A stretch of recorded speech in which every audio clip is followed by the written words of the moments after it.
Welcome, friends, to Reality Test. What is reality testing, you may ask? Well, it's something we all do every day, maybe with our loved ones over dinner, with coworkers at the water cooler, etc., when we check our subjective or personal emotions, thoughts, and so forth against objective or sort of more agreed upon fact-based reality. Although, because Dr. Ray and I, Dr. Kay, are social constructionists, we don't actually believe there's one true objective reality, but rather our own personal versions of it constructed in the context of relationships.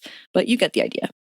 So here in Reality Test, we're going to be testing the castmate realities and the producer antics of our favorite reality TV shows against what we know as licensed psychologists about the reality out here, off of our TVs. We hope you'll join us as we attempt to reality test. Listen, y'all, we have a lengthy version of our disclaimer in the show description text, also in our old episodes, but we do ethically need to at least include part of it at the start of each episode. So here's our briefest version of the disclaimer. If you've heard it before, you can skip ahead 30 seconds, or for the old episodes, 2 minutes. So although we're licensed psychologists, psychotherapists, supervisors in the context of our professional roles, we are not acting as therapists in the context of this pod, neither for you nor for the reality castmates we discuss. We will give our opinions as our whole human selves, albeit supported by our psychological knowledge, and we will talk about diagnoses rather than assigning them, as we cannot ethically assign diagnoses without formal psych assessment.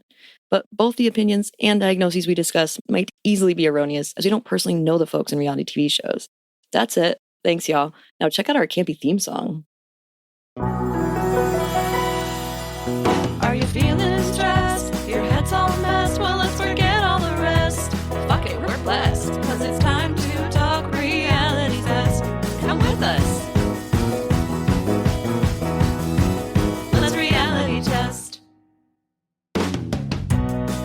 Welcome to Reality Test. I'm Dr. Ray. And I'm Dr. Kay. Feel free to check in and take a seat wherever you like.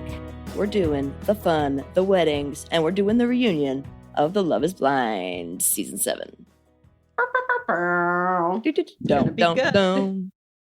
We are excited because there's a lot to discuss, especially, well, in both episodes. There's a lot in both episodes. Definitely. But the reunion is juicy. It has reunion, seriously. It is very, very juicy. And a lot of, frankly, sexism, misogyny, and patriarchy. So much of it. I love when women get compared to meals. It just always goes over so well, Leo. It's excellent, excellent. Leo/Steven as well. Steven also did it. Did he really? No. I missed that. No, he referred to himself. That's what it was. He referred to himself as a piece of meat. That's what it was. But still, none of that. And then the thing I have is with Tim. The thing with this is the most upsetting thing. And I asked you if you'd see my video, so you haven't seen it yet, so I'm going to just tell you directly, but you should still watch the video. That I clipped it because he had the motherfucking gall, the nerve, the fucking balls to say, you expect us to take you seriously, but then you put me down like that. I quoted that too. Take you seriously? I was like, I am all the way out on you. That's when I gave him a special award. That man needs therapy. Stat. Sure. You expect that you showed your incel is showing. Your incel is showing, Tim. Yep. Ooh. His incel is being on the spectrum. Honestly, like that really was like one of the most obtuse and absolutely sexist, misogynist things I've heard on TV in a long time, frankly. You expect us to take you seriously. What, sir? And sure enough, like the whole time, just as Brittany brought up, which I loved, he was laughing at her. Like everything she said, he would laugh. And so he was actually proving that with how he's behaving too. He's like, well, now I don't take you seriously because you treat me this way. So, And that is true, right? That is what happened. She called him a little ass bitch. It wasn't even the face mush, which by the way is still physical assault if you touch someone without their consent. But it wasn't just the face mush. It was what she said. I think when she called him a little ass bitch, he never forgave her because he thought, you call me that? You dare call a man who's out here trying to love you that? That was the other thing. Acting like she should be thankful someone's trying to love her. I thought she called him something worse based on the way he was talking about it. I was like, he must have said something really offensive. And I was like, but that's not that bad. I mean, get over it. How fragile is your ego that said, like, yeah, I shouldn't have said that, but it's not, I mean, like it in the grand scheme of things, it's not that bad. Nowhere near that bad. Nowhere near that bad. It really is a like rigidity and hyper-focused, preservative focus on it. It's that it was emasculating and you can't stand that, you know? Mm-hmm. Ooh, work to do, sir. Work to do. It showed, by the way, how he showed up in the reunion showed no work done since he didn't learn anything from the show. Mm-hmm. Oh, he was brutal. He I was was not here brutal. for it. He can be charming. He had his like charming moments in the reunion, but once they started in, I was like, oh my God, this is so bad. I felt so bad for Alex. I really did. Me too. Yep. I'm having none of it. I'm having none of it, Tim. No, sir. And the other one I'm having none of is Nick. Not even a little bit of it. None of it. Nope. Not having it. So actually, I'll use this as my first segment, even though we also want to do our check-ins in a second. But I will use this also as my first segment, which is the one that I didn't do last time was something we've said before. I don't think I did. I might have. But my whole thing, do you remember if I don't know. Whatever. I might do it again. Who cares? It's our podcast. We do what we want. Yeah. I want to just like reinvite us to remember. I want to invite us to remember it, which is that a while ago for my testosterone award. I'm so sorry. You just took a sip of your drink. I set you right up on that one. I started in a higher key because I was swallowing. So you're welcome, listeners. I loved it. That was so fun. You've only heard it here. You can only hear it here. And it only this once. It was a one and only time where a higher pitch. Yay. Exactly. Testosterone award. I gave it to these motherfuckers. I said, DC, you tried to bring us some men. You didn't do it, And I don't think it's DC's fault. It's casting director's fault. But it definitely was not a good showing for the men in DC. That's what I said back when I first started the season. And through to the reunion, my opinion never changed. So something we've mentioned before, it follows through the reunion. Really, these men's behavior, and that's not like a hate men thing at all. It's honestly like the room for growth for every single one. Tyler was the only one I was like, okay, like that's a good thing. No, nobody. Nope. Nobody got a clean bill of health from us here, but it just means they have room for growth, right? It's nothing, hateful, but it is disappointing. And the misogyny is what I can't do it. You have a public stage, like really, you need to do better. Please do better. Well, tell me how you're doing. Tell me your heart and mind stuff today. Raking leaves. We are raking leaves, which is also, Connor, I've said my partner's name before, but yeah, you have. So I think it's okay. But my partner, his grandmother passed a few years ago, actually right before the start of COVID. And we've been saying for a long time, she has this coffee table and we finally put it in our house, and it looks awesome. And it's just such a nice reminder of her. And it's really cool. And I'm so glad that we finally got it into our house, and it makes me happy every time I look at it. So that's my warm and fuzzy. That is such a warm and fuzzy. I love that. It reminds me, I love things that are representative of lost ones or just loved ones, any of it. And this idea that objects can have this meaning imbued into it. It's pretty counter to the Buddhist idea of non-attachment to objects or non-attachment to material goods. And yet I sort of feel like it is sort of a Buddhist thing in that it also is a respect being paid to someone who has had an influence on your life. And it has a holy, to me, kind of like a holy quality to it. It's sacred, better word for it, sacred. Yeah. I love that. Yeah. Yeah, cool. It was lovely. But what about you? What's on your heart and mind this week? I love that so much. I'm in DC, one of your favorite cities, in fact, and I am here for a family funeral, but it still is a nice way of getting to see family again. And it's been a while for some of these fam members. I have a pretty big cousin generation group, and I'm the baby in my family of siblings. So I'm also the baby, and not necessarily, that's not always the case, but in this case, I'm also the baby of the cousin group. And so it's kind of fun. I have these older cousins who are very cool, very chic, and we have a good time when we get together. So that's fun. I'm happy for the, okay, I don't know. I'm both sad for the sad parts, but I'm happy for the celebration of life part of it and the family coming together. So yeah, I think mostly good things. I think my sabbatical's really taking off soon, so that feels good too. Yay. I'm sending lots of love to you and your family, and glad you're having some good times there too. Totally. That's our whole object thing, friends. There's always good and bad. So we're embracing also some of the good. I love it. Yay. So with that in mind, we're going to also want to keep embracing the good of some of the more bad things we're about to talk about. So we're going to get started with the wedding episode, which, there are good parts of the wedding episode, and definitely we'll have, I think that's the one that has a little bit more positive, whereas the reunion will be a little bit tougher. So bear with us here. But we start episode 12 with finishing the Marissa Ramses breakup. Brutal, right? Like, really, him saying her energy is too much. I can't do it. Don't ever make someone feel like they're too much, period. Number 2, you were told that language was what had been used against her in the past. To use it again is intentionally triggering her. I can't get with it. I put it in a video on the social medias as well if you want to check it out, but sort of like brought up, this is what it looks like to trigger your partner, or watching him do that actively is extremely upset. It's extremely upset. I can't.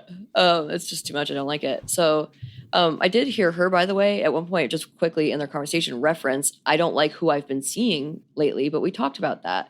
So it shows that he was also misbehaving in some way. And I'm assuming he was kind of a dick, frankly. And I think she called him out on it. So I was really liking that she even referenced it on camera, frankly, because it's really clear throughout their scenes that he's feeling fine about bringing up things that happen off camera, and that she sort of feels more timid, I think she just doesn't want to make him look bad or feel bad. But he came out looking really good because of that. She really protected him. So I appreciated that she threw that little nugget in there. He said, it's all about your energy and my energy living and coexisting in the same space. Is your energy going to be too much for me? He goes, it's just wild. That as soon as he said too much for me, I was like, nope. Like, we all knew coming out of that first scene of their conversation that she had a problem with that exact language. She asked you, you don't think I'm going to be too much for you? And he said no. And to weaponize someone's vulnerability like that is super shitty. Just like, so, you don't have to do all that. You could say it in a different way, in a kinder way. I've realized that we are not compatible in certain ways. Still not nice, still hurts, but doesn't trigger her like core fear about herself. Exactly. It's not that she's too much for you. It's that her energy doesn't match your energy in a complimentary way. Done. And just even then, don't bring up energy. How about that? It's pretty clear the energy part is what she gets a lot of shit for. So why don't you just say, I think I love you so much. This has been such a weird experience. I thought that I could handle being married to someone after meeting them this quickly. Honestly, I think maybe this format isn't something I can swing, and it doesn't mean anything about you. I love you and I've loved what I gotten to know about you, but I just don't, the process is something you can easily blame. It has nothing to do with her.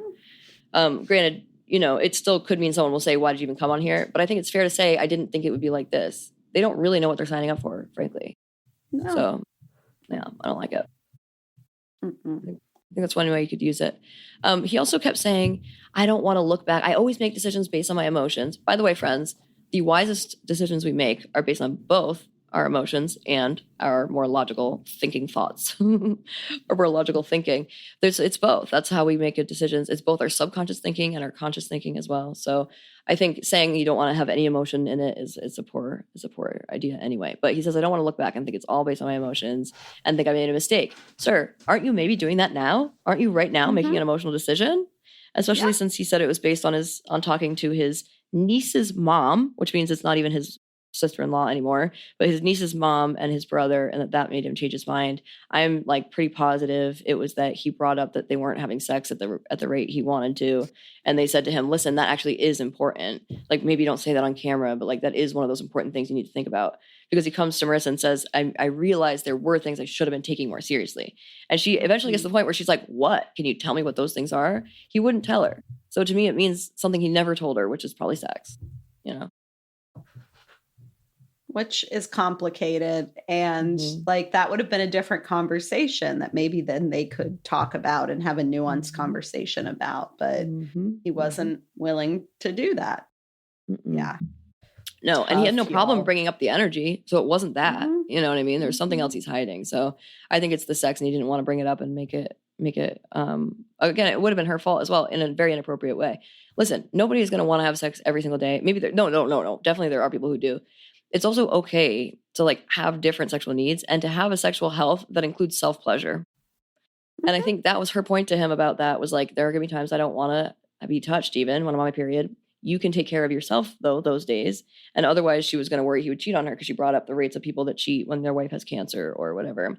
Her point was like, how are you going to take care of yourself in between us having sex? And I think that's a very good question for couples to be asking themselves.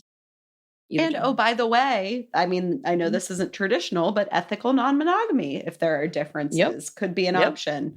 If, you know, if one or both parties isn't into that, that's okay. But it's certainly something that I think could be explored potentially.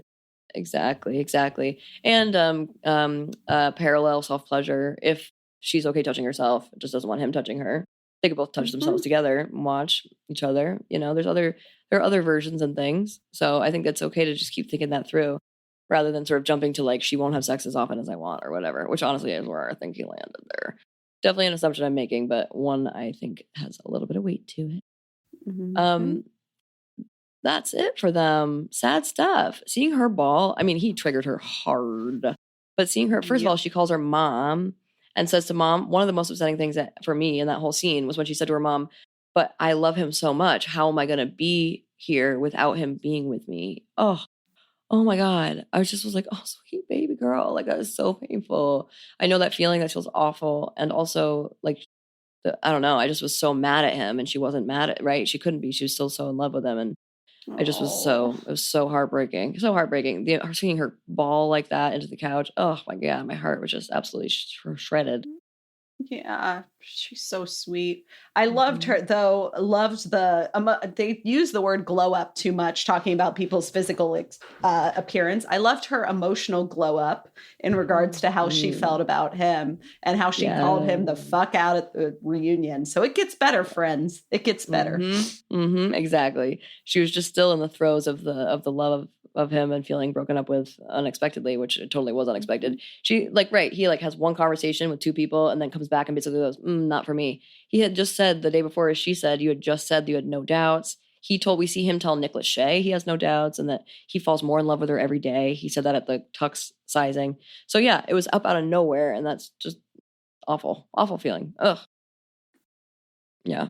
So sad, but then we'll come back to them in a positive way, at least about Marissa.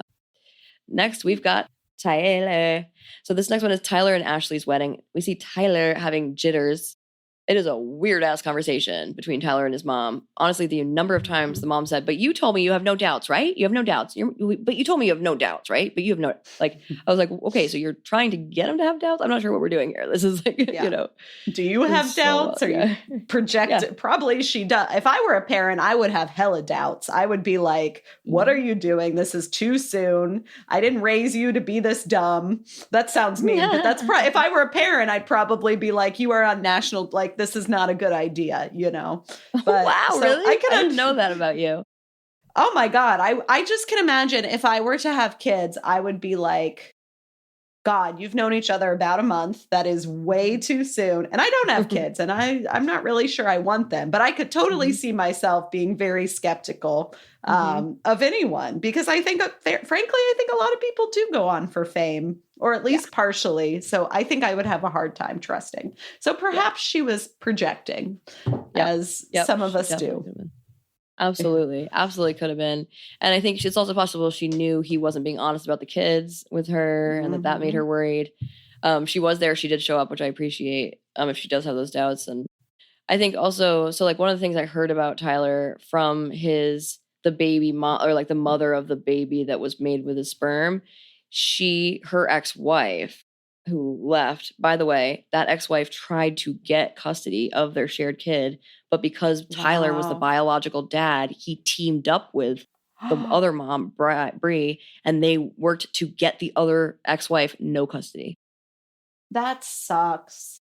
That's so fucked up. It feels like homophobic legally. That's even possible. Yeah. God. It's so bad. When I learned that, I was like, oh my God. And so she moved to California. It turns out that Bree, the mother that did keep custody because she was close with Tyler, and they'd had sex multiple times, by the way, in different times in their lives. But that Bree had been physically abusive of the ex-wife. So when the ex-wife left, it was like, she was like, I'm done. I can't do the physical abuse anymore. So real bad history right there. They've both been coming forward and doing interviews. So then the other thing that I learned, though, is that that lesbian couple, were the only women that were part of the friend group with Tyler and a bunch of the other men, including the blonde guy who came on the show. They were all a part of a friend group. And that all of the men in that group were like sleeping on their wives, like sleeping with women on the weekend. And then, not like cheating on their wives, cheating on their girlfriends. And then it was just a part of the culture. Like they were all doing it. And it was normative. And so she said that Tyler, when he was engaged the first time, was cheating on his fiance every single weekend. That's not good. Very bad. And I do know that can be a part of Black culture in a different way than it is in white culture sometimes. For example, it can be different also just for men versus women. I do get that. And I think there are plenty of men who see cheating as a more normative part of their experience of relationships, unfortunately. Right. It's different if it was non-monogamy or if they were consenting, but they're not. So I do understand that. But also that's awful. And I do get why if his mom knew that, she might be worried about this too. Absolutely. Abso-frickin-lutely. That makes all the sense in the world. Exactly. Don't let him out of your sight, girl. That's not great, but something's got to give. And, maybe this is different. Maybe he does feel, and they seem so genuinely in love, which is sweet. Mm-hmm. Okay. So I'm going to skip down a little bit of this. Like one thing I noticed is that when he was coming down the aisle, he said, "This is actually really nice," which I was like, I guess you weren't expecting it to be. I loved when his grandma said, "Go ahead, handsome." I was like, oh my God, cute. Cute. The dancers were a little confusing, but it's kind of cute. I was hoping they were like, that was kind of weird. Yeah, I know. I was like, what is this? Yeah, I hope it was family, please. I did think it was interesting that both, they drew attention to the fact that both Tyler and Ashley had just started rekindling their relationships with their dads. And so when that really became front and center for me, I realized that's what was awkward about when Ashley's dad was crying when they were asking for her hand, when Tyler was asking for her hand, because I felt like it was weird that Tyler and Ashley didn't seem as emotional as the dad did, or didn't seem as engaged in the same way. So then I was like, right, that's why. That makes more sense. Loved the shit her dad said to her. Loved it. He was like, go out there, thrive, enjoy the positive stuff. People run when it's not easy. I shouldn't have done that. He's like, you look back and you regret it. I mean, it was just really, really moving. I noticed that she didn't want to shed a tear, probably partly her makeup, but I think part of her Black cultural self is a little bit more restrictive in terms of emotions. I think Tyler having a white mom makes it understandable a little bit. He has a little bit different comfort level with crying. And I do know that that's a big thing in Black culture, is really not letting people see you cry. It's just a really big, important sort of cultural norm. And so she has that a little bit more than Tyler does in terms of that. Interesting. Yeah. I also took that as she has his number a little bit, and maybe that too. This story before and didn't want to give in to any sort of feelings about it because she's been burned by him or something. Yeah, there were parts of that part. I totally agree. There were parts of that I totally agree. And then there was also a part where he just was collecting himself a little bit. At first I thought maybe he's narcissistic, and she sees when he does that as attention seeking, that he's crying like that, the dad. But it was clear she did want to cry. She was crying, you know what I mean? But she was just sort of so she let us see her wipe her tear, and she didn't turn away from him to do it either, So it just, when in that one moment, I was like, okay, so I think she also just has a thing about it. We've seen it in other scenes, the wedding dresses and stuff. Yeah. She does withhold tears, which is totally understandable. And I like that Ashley's marrying someone who's comfortable crying, frankly, given that her dad's comfortable crying. I think that's great. And one of their first scenes was he was comfortable with anxiety. And I think she liked that about him. Yeah. He was nervous and she thought that was cute. He's comfortable telling her how he feels. We love that. That's it. Love. So yeah, I have this actually also for her. I have this for her during the wedding as well. She doesn't feel super comfortable crying. So I think it's really an emotions and Black experience intersection there, because even during the wedding itself, she's holding it back. The mom was dabbing her eyes, making it clear she also didn't want anyone to see her really crying. Tyler's face is so stoic. So here's the last thing I want to say about their wedding. First of all, I loved the jumping the broom. That was incredible. The sort of Black cultural moment about jumping the broom. For anyone who didn't see it, is this cultural norm that's something that they would do back during the time of slavery, about jumping the broom, that it announces that they're jumping into their new lives and sweeping away their sort of old life, which also meant, right, in the context of during the time of slavery, sort of sweeping away the trauma, the darkness associated with a lot of what was happening for Black families. So it's a lovely sort of nod to their own ancestry for both of them as Black people. I loved that they brought it in. I loved that they explained it. And then their pastor announces them I noticed they sort of like they didn't come into the group once he announced them arm in arm. They actually kind of both went to their families without being arm to arm. And at first I wrote that down. I was like, that's sort of awkward. He didn't like have his hand on her waist or something. I actually loved it after I thought about it. I was like, no, they were coming out to go to their families.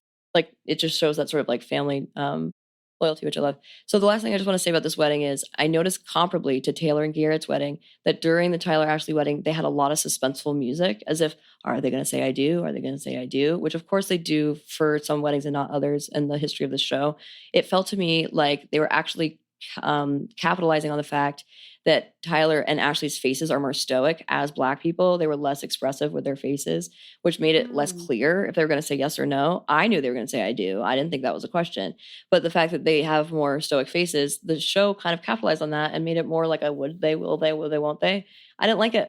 I decided I don't like that. I don't like that they did that. It felt racist. So no, thank you. No suspenseful music. Taylor Garrett wedding, beautiful. They're in love. It's beautiful. We see Garrett and Taylor being cute with each other. They laugh a lot together, which is really wonderful. We see the women with Taylor in her room. Fong, her mom, is super sweet and sentimental with Taylor. She actually saved Taylor's little bonnet, her little bonnet, with a poem that explains that the bonnet is going to then become the like little handkerchief that represents something old on the wedding day. I loved that. So sweet. I love it so much. I want that poem. Like, if I do that, I want the poem, because the poem is what did it. Explained it. The men, we see Taylor's dad. We see Taylor's dad with Garrett directly. He was really sweet about Fong. I actually didn't, at first was sort of like, I didn't really understand what's happening, but then I thought it was really sweet that they're pretty close to each other already. I did notice one thing he said, that actually I noticed Garrett told us that the dad said, you said that she's your gift to the world.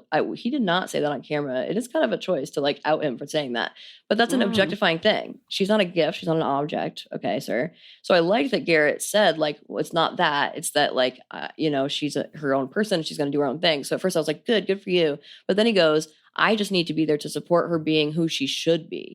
Like, I'm sorry. That's like, that's sexist. Like, you know what I mean? It's like, and a little white savior-y too. Great point. Exactly. Like, you as the white man can tell her when she's done the thing she should be doing, or how she should be as a white person instead of as an Asian woman. And there's no like paragon version of her. There's not like a perfect version that you should be helping her reach. She's going to do her and decide what to do with life. And you get to enjoy your life next to her enjoying her life. Thank you. So, I felt her dad was a little bit narcissistic as well in some of these moments, just like sort of pulling it back to some stuff. But then we see Garrett with his parents. They were not loving this. Ooh, child. The number of times the mom was like, ooh, it's spontaneous, or it's a heavy decision, it's a lofty decision.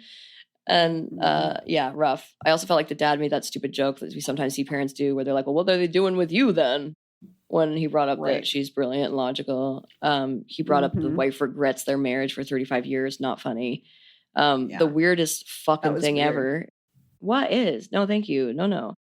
The weirdest thing I've ever in my life seen is that his parents were married on the 13th, and her parents were also married on the 13th. And they're getting married on the 13th. It's kind of wild, right? What? How did that happen? All three couples married on the 13th? How? That's like a 1 in 90th chance or something. It's a really small, I don't even know if that proportion is right, but it's like a pretty small chance. It's kind of wild. Itty bitty is so wild. So yeah, really not cool. It's not cool. Very cool, but like not likely. It's really wild. Yeah. So then we see the dad even saying that his mom was more spontaneous. Like he basically ended up saying, your mom gave even less thought to our wedding. And at first I was like, oh, he's just being a dick again. But then the mom was like, oh yeah, definitely true. Definitely we gave it even less even less time, even less thought. I was like, wait, what? So then why are you giving him such a hard time? Right. You gave even less. Like, it's just so weird. So I don't know why. I don't know what this is. You see where I just highlighted? I don't know what that is, because that was something I brought up a long time ago. So I think that was just accidentally still there. Gotcha. Oh, this is all from that episode. Yeah. Good. So these are all just old stuff. Good. So ignore. So we're down at the bottom of this right here. Oh, yep. Okay. So then this is also old. He did say, I absolutely do, which I thought was sweet. And she also said absolutely, which, oh, I know what it was. I know what I meant here. She said absolutely when he proposed to her in the pods, which was really cute. She was the one person. Yeah. He proposed to her and she said absolutely. So then when they said I do, he said I absolutely do. It's so cute. Oh, I didn't even pick up on that. That's really cute. Right? That's sweet. It's a sweet little nod. I love it. So that closes it out. That was the two wedding, bang of the season. So then we had to wait a whole bit of time before the juicy ass reunion coming up now. Tell us about it, Dr. Ray.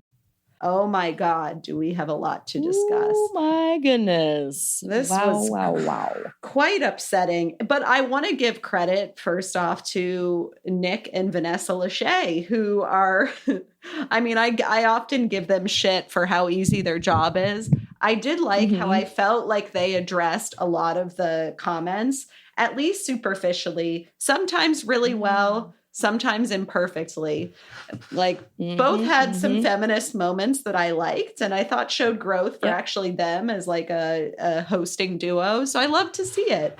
And I felt like they picked up the slack for the producers who just like left a lot to be desired in terms of what the fuck happened to a lot of people. Truly. Yeah. So thank you, Nick and Vanessa Lachey. So they started with some puns that were funny. I'm now forgetting them, but they kind of like dove right in and talked about... Well, a lot of them were about wrapping it up, I will say. A lot of the puns were about wrapping it up, which I could do without it. Yeah, those ones were not funny. I liked the love tennis ones where he was like, you're looking for a tennis partner, but love is zero. I thought that was very silly and it made me laugh. That was funny. Yes. Yeah. It was well done. Well, it was definitely thought through too, which I appreciated. Bringing in some thinking there. Bring a think that he had. Very well done, Nick. Yes. I've not often thought of him as much of a thinker and he showed some thought this episode, but we'll get into it. Yeah, but they started they kind of got right in there with going into Ashley and Tyler and giving some of the context about Tyler's kids and how the explanation that he gave for his biological children didn't quite match the reality of the situation. I actually felt for him after listening to and hearing what he had to say about it being a more complicated situation with his friend and him wanting to step up as someone who grew up with a single mother. And Ashley clearly stood by him. Hearing what you just said, Dr. Kay, about some of the additional context there in terms of some of the domestic violence is upsetting. Yes.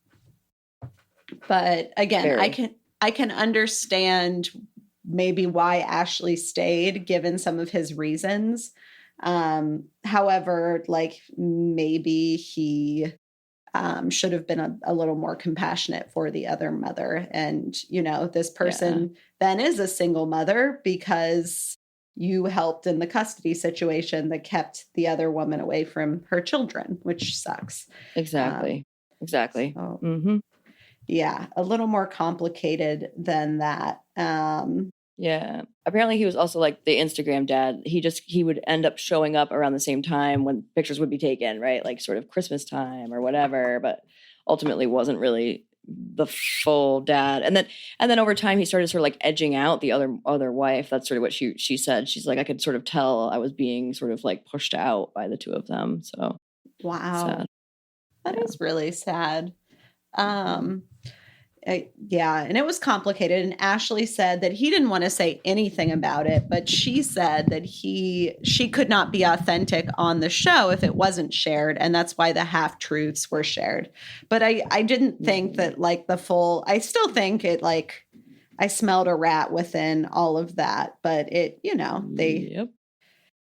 they tried their best. I felt like that was a total lie. Like I felt she's like, because he said at one point, he said, I don't know if they'd see if he'd seen them, if they'd seen him before. And like, of course that's not true. I don't know. I was like, I don't know. I feel like you're figuring out what people are complaining about and that you both know the best thing you could say is that she is the one who told him to do that. Like, that's true. That's the best way that we would forgive him is if we were like, okay, she wanted him to say that.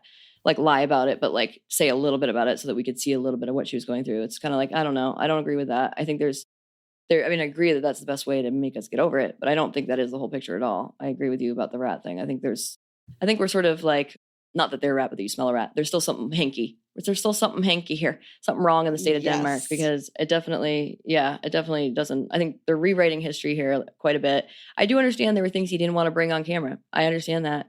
And that then he could tell her that after cameras were down completely, he could tell her there were things I didn't want to bring on camera. Here are the things, and that she could get over them. I'm okay with all of that. Let's do that. Let that be the narrative.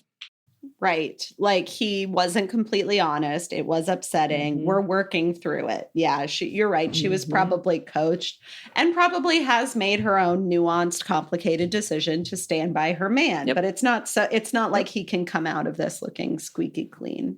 No. He still made choices that were not good, and he still made choices of withholding. And I think, again, there's other ways that could have been done if he really did try to leave it off camera. Mm-hmm. Absolutely. If you really could have been honest with her in a different way. Exactly. Yeah. And still look up them off camera. Mm-hmm. Totally. The way they went about it was weird. Then we went to Marissa and Ramses. Mm-hmm. Marissa noted that she was crying when reliving the breakup, which was sad to hear. Like, I think that was really hard for her. Mm-hmm. Ramses spoke about the space between their energy. And the mom came in with it seems like she's shown some growth too, or at least had a media coach to tell her how to show up on camera. Made a very good point that I love to hear it about the reassurance. And how he gave her a lot of reassurance instead of communicating his doubts. And I think that was like super understandable, like, because then she wouldn't have been so blindsided, and then she could have had a say and they could have worked on it instead of this unilateral, like, we were about to get married, but now we're completely done kind of thing, which is that's such whiplash. Yep, exactly. No, it's wild. It's absolute bullshit. I totally agreed with her too, that he should have been expressing, because you can see him sort of like slowly say no about like not being worried about her being too much, quote unquote. But so you can see he did have some doubts, but he really didn't do a good job at all of explaining what his needs would be. By the way, interesting that one of his needs is that he's so introverted and needs time alone. But on the flip side, he's saying she's not giving him sex enough. Like, those are kind of like opposite, right? Like, one is like, you're not doing enough for me, and the other ones are too much. It's just kind of like conflicting messages. Absolutely. And then Ramses was like, not to take away from the pain you felt, and then he just was like, I, me. It was hard for me too. I thought you were the one, blah, blah, blah. Yeah, but you were in the position of power of getting to make that decision. And like, please like give her more grace about that before getting into how it's like, of course you are entitled to your decisions. And I think a lot of people make this mistake, is like, if you center yourself, but don't first give credence, and maybe more credence as the person in the position of power, to the person who you have harmed, then like, it's just, it comes off very narcissistic. And like, you don't have any empathy for her still. And honestly, that's how he felt to me. Yeah. Same. Felt totally empathy free for me as well. Like, he's sitting there triggering her. Like, he was still empathy free in this reunion too, by the way. But just even when that day when he was breaking up with her, he was triggering her. You can see her face totally change. She's clearly upset. He doesn't even change gears, or it's like he doesn't even notice what she's going through. It's just sort of wild. Mm-hmm. I didn't feel like he did much for me during the reunion. No, sorry, go ahead. Didn't move the needle. No. What did you think of the Nick, you are beautiful? Nick saying, you are beautiful, Marissa, and your energy is beautiful. Do you remember when he said that? I didn't. Yeah. I wasn't sure what to make of that. At first, I hated it. I was like, don't make it about her looks. Yeah, well, I don't like that it's about her looks. Like, it's not even the point. And I also think, so Nick Lachey, like, you're still patronizing her, ultimately. Yeah. It felt paternalistic. Mm-hmm. I think it landed. Still, like, look space too. Yeah, I think it meant there was a part of it that I liked. Like, I wish he could have said like, I just want you to know, for me and all the viewers, like, the energy that we saw on the show was wonderful. And it did feel a bit like, I'm the dad you didn't have sort of vibes, which was a little cringe. I think it landed, but I wasn't sure what to make of it. It made me a little uncomfortable, but yeah, I didn't like it. I felt like it was also in place of giving her a chance to speak. Like we had talked about this off mic, but she was itching to speak. And one of the things they did was when she was itching to speak, they threw it to her mom, which I also thought was fine, but then throw it back to your daughter. Like, I don't know. It seemed wild to me that they really gave her no chance to talk. And everything was like cut off when she did try to talk. So to then have Nick talk for quite a while about how it's about your energy and don't let anybody not love you for your energy. And it's like, she knows that. And that's the thing I think it was pissing her off. Because even when he was breaking up with her, she was saying to him, I know it's not about me. I know I don't have anything wrong with me per se, but you are saying that. And like, this is still ultimately someone telling me that I'm too much for them. Yes, I shouldn't let anyone say that they don't love me and that I'm not enough. But like, this is what happened. And so it's kind of annoying. It's like it's making her fault. It's her fault, right? Like, you should never be with someone who won't tell you, you should never be with someone who will tell you you're not enough. It's like, okay, so it's her fault for being with him because he's someone, you know what I mean? It actually is still kind of putting it on her. It's like, you should never do this. Like, no, fuck that. He should never say that to someone. Right. It sucked. And then to like put a wrap on it, as they kept saying, Ramses got the only word on the contraception conversation. She didn't even get to respond. He was like, it was a much more nuanced conversation. Obviously, I think that women should be able to make their choices. Well, that's not what the fuck you said. Like, and maybe it was more nuanced, but can you acknowledge that some of the things you said communicated a different message? And Marissa was not even given the chance to respond. And that sucked. No. She really wasn't allowed to say a whole lot. We heard more about her, more from her about Hannah than we did about her. Yep. It sucked. It sucked. So then we go to Zach and Bliss. God, they're still, I gotta say, I felt that we didn't talk about their season. They are so cringe to me. I really struggle with them. I know it's cute or whatever. And then I was like, I think I get embarrassed for people. I find them embarrassing. But then I was like, you know what? They're not my person, neither one. And I'm so glad that they found each other because they are so right for each other. They named their kid Galileo. Then he went into this whole thing about the universe. It made me embarrassed. The Leanne Womack thing too. Oh my God. Wombat. That was actually funny. And the I hope you dance. I was like, so cringe. Cringe. But again, they're like every lid has its pot, as my mother once said. And I think they have found each other for a reason. And their thing overall was cute. And I'm happy for them, even though I find them cringe, as the kids say. It was sort of weird, like having people there like that. I don't know. It was a little much. I think maybe it was more so the woman from the first season. I think it was just like a little bit much in terms of how much time we spent on the vets. Like, I don't know. But yeah, I felt like they were one. It is cute. They have a little kiddo though. It's very sweet. Yeah. Happy about the first Love is Blind baby. Yeah. So that was kind of over it quickly. Yeah, me too. Very quickly, actually. So Hannah and Nick did their thing. It was kind of funny. And I came out of this really feeling for Hannah and understanding her perspective, because I think what we saw is the impact that like women who are smart and pick up on bullshit, how they can feel gaslit. And like, it's nuanced because as Marissa said so adeptly, she was an asshole. They actually said she was a bitch, but she was an asshole to him 100%. But as she said, she was like, I'm being an asshole to you and you're just acting like it's all fine because you want to look good on TV. Like, how maddening is that? It's totally maddening. Truly. Yeah. I just have to say, I totally agree. That's what it looks like for the gaslighting. It's also, I felt we can see how a woman who is strong and voices her opinion is seen as the bad guy. And he was being like, he was worried about being famous. He was worried about what he looked like. So and then it turned out behind her back, he was saying how ugly she was. So she's getting a different version about him from behind his back than what she's seeing. And she's the same version through and through. But then she gets the total hate narrative. Yep. And I was so glad to hear a little bit more about it because, like, Nick had a good point when she spoke about his intelligence and said mean things to him.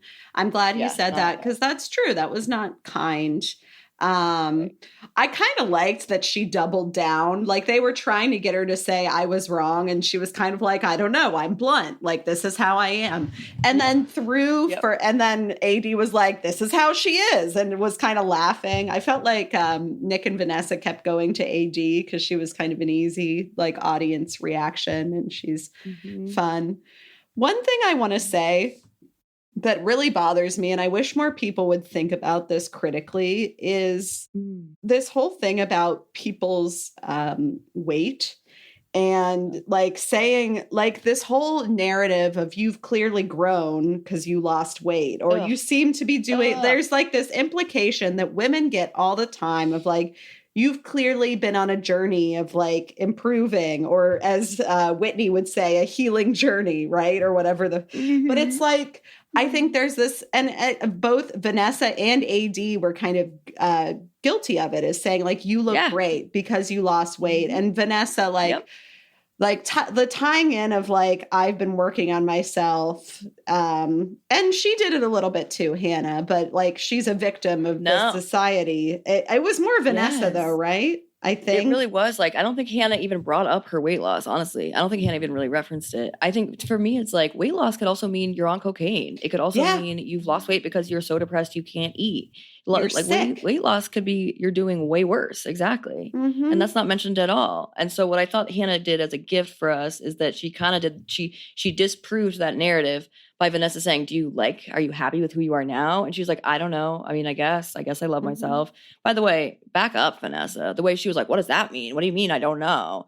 It's like, yo, whatever. Let her share what she wants to share. But it's essentially, it led to Hannah saying, I don't know if I love myself right now. And I feel horrible for her. I feel like she's so lost, I think, just like based on everything that everyone else's opinions of who she is and how she is. The amount of bashing on Hannah, I couldn't do it. Hannah bashed on Hannah so much. And then so did Marissa. Like, and I get that was meant to be like, right, she's admitting her fault, so now it's your turn.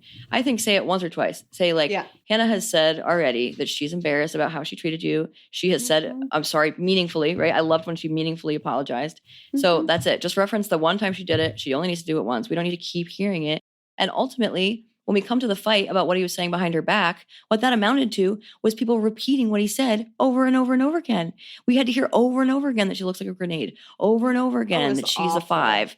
I was like, you guys are trying to support her, the women. You're trying to support her. You are making this worse. Like, we're now hearing, and obviously Nick is the worst because A, he said it to begin with, fucked up.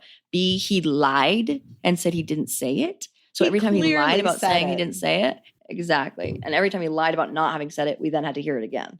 So it's his fault ultimately. But just the whole scenario, I just wanted to like get Hannah out of there. I just wanted to like scoop her up and run out. I felt horrible for her. And like back to the weight thing, I think she did say like, no, you're right. But like she did end up saying, probably because of what people kept saying, like, I've been working on myself mentally and physically or whatever she said. Okay. But like the whole idea of saying like you must be doing so well, you're so like, look at this glow up, like it's like people lose and gain weight all the time, and what is she going to think about herself if she gains weight again? That she's bad, that she's not doing well. Like that's the implicit message. Not working on herself. Yeah, that the like messages that women in particular get about weight, and it sucks. And I wish people would just stop with the like weight comments, because I think it's really harmful, even if, and I think it is well intentioned, but it's just, I think, mean. I'm a big fan of never mention someone else's weight, whether it's big or small or whatever. Just no need. You can just go without it. But then Hannah unearthed something that I think was super key. Talked about Nick's like weird fucking 90-day goals, where one of his goals was wanting to be famous on Love is Blind, or the most famous person on Love is Blind, which is so telling, right? He was trying to be a good guy on purpose to stay famous. So of course she was like, what the fuck is happening here? I'm not being nice to this person, and he's still like acting like I'm great. And yet calling her a grenade off screen, which is a horrible thing to say to anyone, let alone your fiance. Like, just unforgivable. And as you said, Dr. K, like, he completely denied it, which is so fucked up. Mm-hmm. And then Marissa, who had her back incredibly, was like, I noticed Ramses is staying quiet on this as usual. And then he fucking says something only because he got called out and doesn't want to look like a bad liberal. And then he says something and he got claps. He got claps for saying something. And I was like, fuck right off. It was rough. And all he said was, this is the time to take accountability. He didn't say, you said that to me. Like, you know, he basically was like, you know better, you know you said it. It's like, no, you should say right now, you said to me XYZ, and now it's the time to own it, just like Hannah has been owning what she did. Done. Mm-hmm. Absolutely. Don't need all the fucking talking around it. He's like, he cushioned it with all this like extra context, you know? Mm-hmm. It's like, no. Mm-mm. Men always have each other's back, and it sucked. Yeah, I did appreciate that he and Steven at least did say it, but like it definitely was not what we needed. It wasn't the amount we needed. Yeah, sometimes boy code is, or whatever code, bro code, they don't even admit to any of it. I was glad that they at least admitted that he did say it, and everyone knew he said it. Yeah, by the way, on that note, this is related. Garrett, the one thing Garrett says is right after they've called out that he also knew, he goes, this is the most immature conversation and I'm counting down the seconds till we can move on. I was like, interesting that you say that right before you could have been called out to tell us what he said to you. Interesting. I hated that too. And then I can't remember. Maybe Marissa, I can't remember who defended, or maybe it was Hannah. I can't remember. Someone defended and was like, no, this is why we're having this conversation. Hannah's getting so much hate online. It was Monica. She was like, but we do need to talk about this. These are things we do need to talk about. Yes. Nice work, Monica. Snaps for Monica. Mm-hmm. Yes. Then anything else about this? It went on for a about while. the Nick and Hannah stuff. Yeah. So first of all, the thing that Garrett said, what I wrote about that too, by the way, was this tells me that Garrett is also immature because he doesn't even want to get asked, because part of what it was that he was one of the people that Nick asked to rate Hannah. And so that means to me that Garrett was also part of the conversation where they rated Hannah, and he rates women, and he is also immature, and I don't like it. That was a big no fucking no to me. Big thumbs down. Exactly. And Nick really doubled the fuck down over and over. And so therefore we had to hear about it over and over. And then when he said you should ask the source, I was like, sir, no. No one asks the source. When you are the source, you're clearly going to lie. We're watching you lie over and over and over. No one trusts you to tell the truth. I really couldn't with him. I felt like he made it he was so much worse than I thought, honestly, during this whole thing. It was so much worse. The other thing I want to say about his 90-day goals was that he said, well, like, you know, they're just whatever. I just like wrote whatever for the goals. It's like, no, you didn't. Because the other goals he wrote were also, did you notice that? They were like, it was like, no, you actually wanted to be the most famous, because the other ones you wrote were also reasonable goals. They were like reasonable, you know? So to you, being the most famous was also a reasonable goal, which wild. And then the last thing, you opened a door here. I'm very sorry about that. But the last thing, he mentioned at one point that he never once mentioned Hannah's looks. How dare you say that? Like, how dare you? There's no way on this earth that's possible, given what they've said. Like, they said so much. For him to say that is like the wildest thing ever. That is such a weird, like, far off from the truth thing to say. Lie, bold-faced lie. Yeah, wild. And he kind of never really admitted it, right? I don't think we ever actually saw him actually admit it. Yeah. Nope, we didn't. We sure fucking didn't. So, yeah. Oh, I love how the women were sending her the DMs, though, right? Nick's DMs to women telling them he'd fly them out to the reunion. And Hannah was like, oh, yeah, I'm seeing those. She's like, what? He's just like, go, women, go. Yes. She was mean. We get it. And I think what he did was so much worse. Hearing it, like, just the commenting on her looks, like, you've got to be fucking kidding me. Like, so, and not seeing it as a problem. Right. He doesn't see any of this as room for growth. She sees her stuff as room for growth and something to learn from. That right there tells me everything. Yep. And he was coming into this thinking he was going to be the good guy and she was going to be the asshole. And it got flipped. And I'm so glad it got flipped. Thank fucking God. Thank goodness. Mm-hmm. Exactly. Because I always knew it was the opposite, but it was hard to see. Because like it was hard to watch how mean she was being to him, but I could the whole time I also completely understood her perspective and also felt like there was some other shit with Nick. There just wasn't the whole picture for him of him. Oh, and now we know just how bad that was. Yeah. So I'm glad everyone else saw it now, how we had been looking at it. Yay. Yeah. And then Leo gets a king's welcome. Everyone's clapping for Leo and Brittany. Leo was kind of charming at the beginning when he was like, geez, this Leo guy won't shut up about money. Maybe he's gotten some media coaching, or maybe he can be superficially charming sometimes.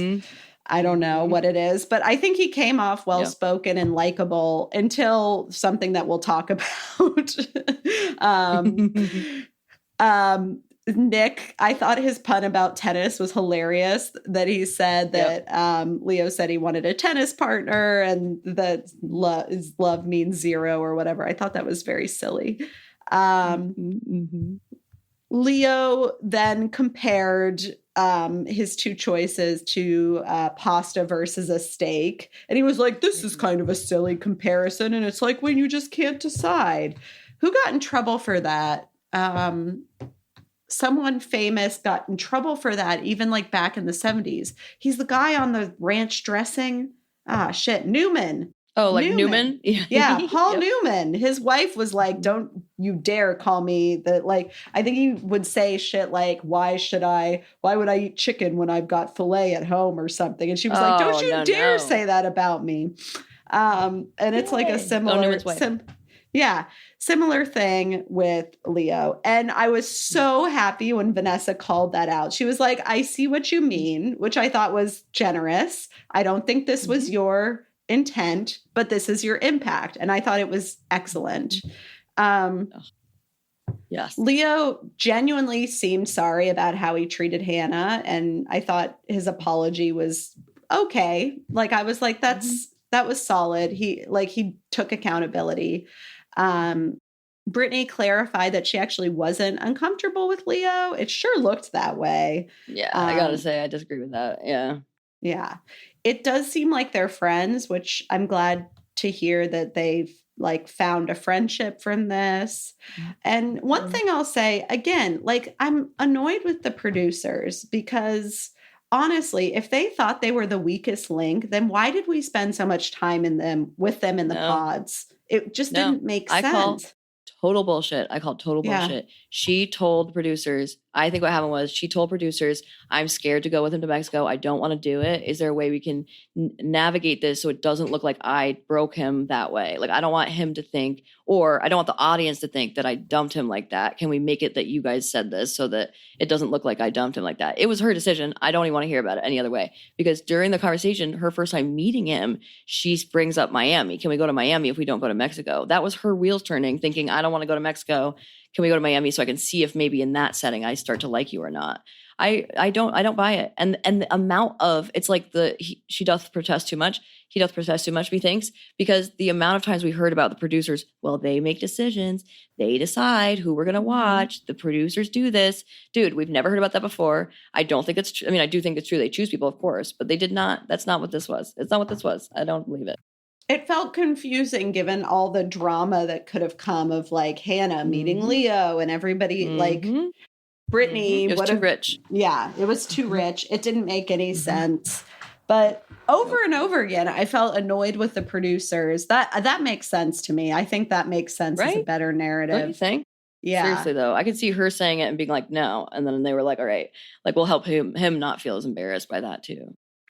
Which is kind of her. Like if she didn't like him, she could have just, I don't know, said so. But no, that makes more sense to me because it was weird. But I still hold my opinion that producers like dropped the ball this season. Like there were just so many like open-ended things. And I don't know if it's something about the way they film. Maybe they want to give people more autonomy over their story, which is great. Actually, I like that. I just wish things could be like wrapped up a little better where we wouldn't have so much unanswered shit at the reunion. So So I wonder if there's a way to, because if it's about respecting people's rights, again, love that. Is there a way to still like satisfy the audience while doing that? Exactly. Maybe that's a more nuanced conversation. Yes. Then we move on to Stephen and Monica. Stephen, this is my you went to therapy moment. Very so nice. Stephen mentioned going to therapy. Yeah, he was defensive, in my opinion. He took accountability, but then was like, what else do I have to say? It's like, well, we haven't heard anything that you have to say beyond this random no context sleep study where you were talking about fetishes. It was very confusing.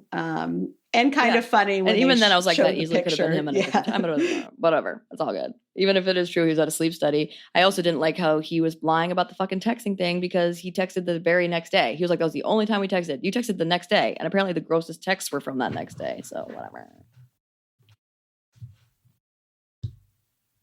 I didn't like when Vanessa was like, Monica, don't you think looking back that some of the things Steven said in the pods were a red flag? It's like, no, she was having, and I like that Monica shut that shit. It Very was like a little like victim blamey. And also like not true. Like there are ways in which people can cheat and learn from it and not do it again. That was not good. It was actually very much like when the woman on UK Love is Blind got all that shit for saying that once you're a cheater, you're always a cheater, because that is not true. There's a reason she got all that shit for that. So, not good, buddy. Not good there, Vanessa. Yeah. But I thought Monica handled herself very well. And I think Steven came off. He also was like kind of rude. And he was like, what?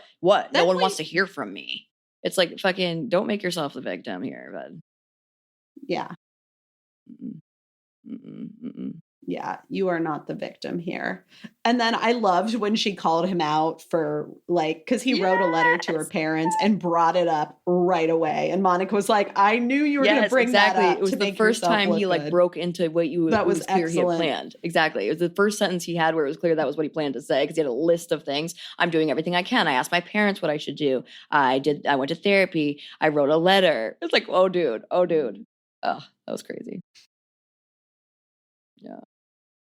Stop. Then we got to Alex and Tim. Oh, this is the last kind of thing we'll talk about here, because I think the weird other couple stuff wasn't that interesting. No. Unless you have anything. Yeah. This was awful. Yeah. Cool.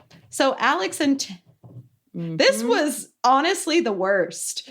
Like, clearly he didn't think he needed media coaching, because clearly the rest of them got some media coaching, because he's like, I am in the right here. Even better. He came out of this looking even worse, which I wouldn't have thought possible.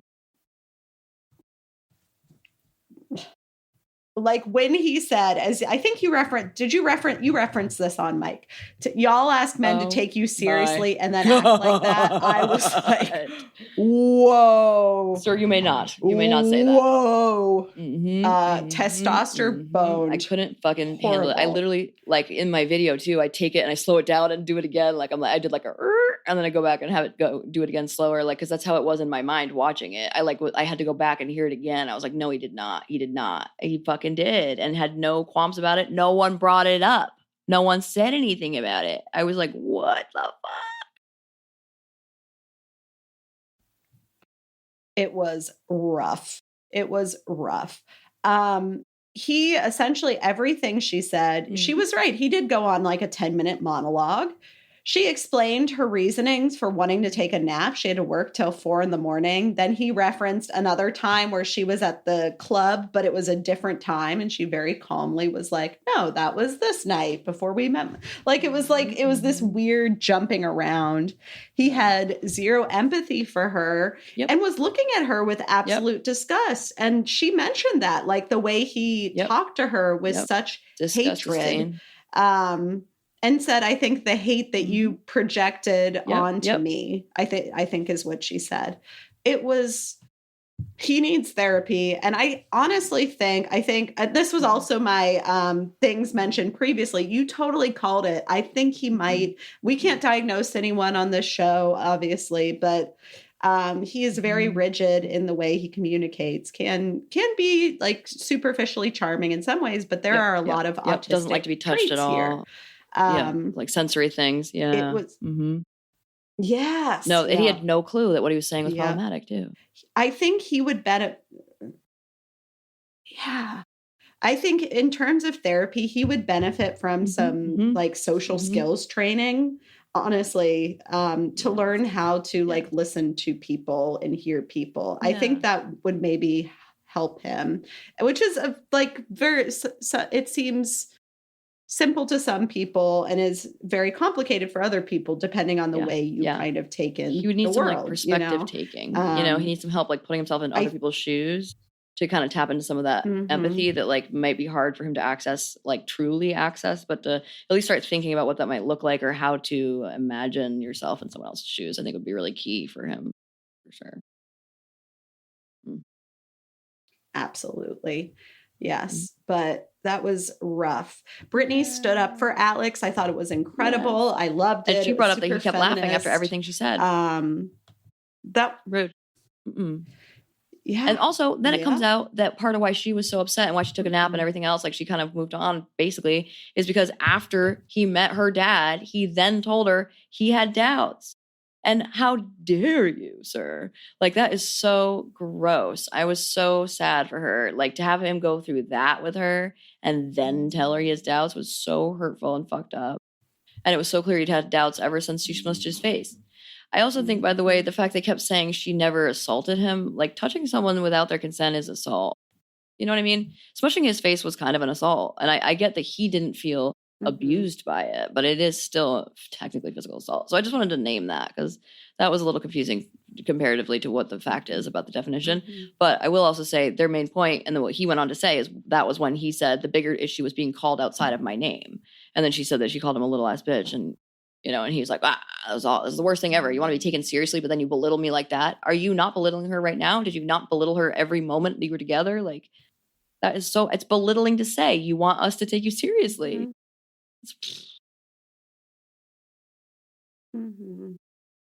And the point about race, I think, was interesting and nuanced, and how she wanted to protect him as a Black man and wanted to protect the both of them as a couple, and that's from that perception. Stop talking. Exactly. It showed some nuance to that, and I think showed how hard she was working because she cares about him. Like, she made it clear that she worked really hard to make him look good on camera. The other thing I didn't like was at the very end of it was that when they said to him, well, I hated all these like little in-between things where they're like, saw you guys hanging out and fishing, saw you women went out together, what'd you do? Like, I don't need it. Like, just show us some pictures from it or whatever. That's fine. But I don't need to hear about them fishing all the time. And I don't need to, it just like was too much of that. I just show us a picture or something. That's great. But when he said that, when Nick Lachey again asked him like, oh, did you go out with the buddies? And he was like, yeah, like I didn't find a wife, but like the brotherhood really among the whole cast. So it's not the brotherhood then. You know what I mean? It's like, so the community or the siblinghood or whatever, it's like, there was just, again, the patriarchal thing. It's really was just, I don't know. I just felt it like brimming with patriarchy. And I agree, like part of the social skills training could potentially also therefore be like feminism, learning about equality. What I put in the video was, no one is asking you to do anything except treat all people as equal. And that's not just quote unquote us asking. Thanks. Yeah. Oh, it was awful. Tim, you need some work. No, I think that really was that was all my like ends right here at the that brotherhood in all caps thing. Yeah, it just like good God. No, I mean, I just think that really it comes down to that. Like, Tim could use some help learning a little bit more about feminism and equality, and I think Stephen could learn a little bit more about like his self-referential nature, like how often he kept trying to pull it to himself, and his weird use of humor that ends up being actually quite alienating. And I think Garrett is unfortunately defending in an inappropriate way Nick, which shows me how immature he is. Nick got worse than ever for me in terms of his immaturity and lying about what he said behind some people's backs and how he treats women in general. Totally cut off from women, not allowed to see another one until he does some learning about patriarchy and women and respect, basically. So that did the whole rundown. Ramses. Yeah, and oral sex. Learn to respect the pussy and in fact enjoy it, or else you don't get it. You don't get one unless you're gonna treat it like you're obsessed with it. Exactly. And then Ramses just like weird. He was like a weird brooding thing. Yeah, sorry. Or you meet. Yeah, or you meet someone who also doesn't want that. Like there needs to be a compatibility there. You didn't want to learn from what Hannah was trying to teach you about what she wanted for getting off. So yeah, it's a no for me. I think you gotta just do a little more learning, I think, before you can get really deeply into a relationship and love somebody else. I think it's for all of the men in particular, and some of the women who can't do better from learning more about ourselves and others, of course. So in that way, like we all need help in that way. We all should be learning more about ourselves and others. But some of these men, I really felt like you really need to try to dig in and really try to do some more self-learning, other learning, and learning about society. Mm-hmm. What a joy to go through this with you. What a season. Well, so fun. What a season. Men being a little real scenarios of worth learning from. Some serious scenarios to learn from here. So the misogyny and patriarchy for me was just too much, but really good to learn from for sure. Too much. Yes, as a positive spin. Yes. Well, thank you so much, my dear Dr. Kay, loved it, for spending this time. Do you want to tell us about our Sure thing to that. Social media. We have the old TikTok at Dr.realitv, REALITV. We have the Instagrams at Dr. Ray Pods and at Dr. K Pods. We have both Facebook page and YouTube page at Reality Test Pod. And what can they do when they go onto the website to find our podcasts? Please. Kindly, you could download it. You could tell other people about it. You could share our podcast. Downloading, sharing. Yes, it helps us get this to more people. Yeah. And we are so very grateful for your listening and your and your feedback if you have any. I think that's where I was going with that. I was grateful for you stepping in because I was just rambling. Keep listening, keep feedbacking. We do enjoy it and need it and appreciate it. And also our next episode this week will be the award show, which we haven't done in a while. So stay tuned, keep an ear and an eye out for our award show. And as always, thank you all so much. And we appreciate you and we'll see you next time. Bye. Bye.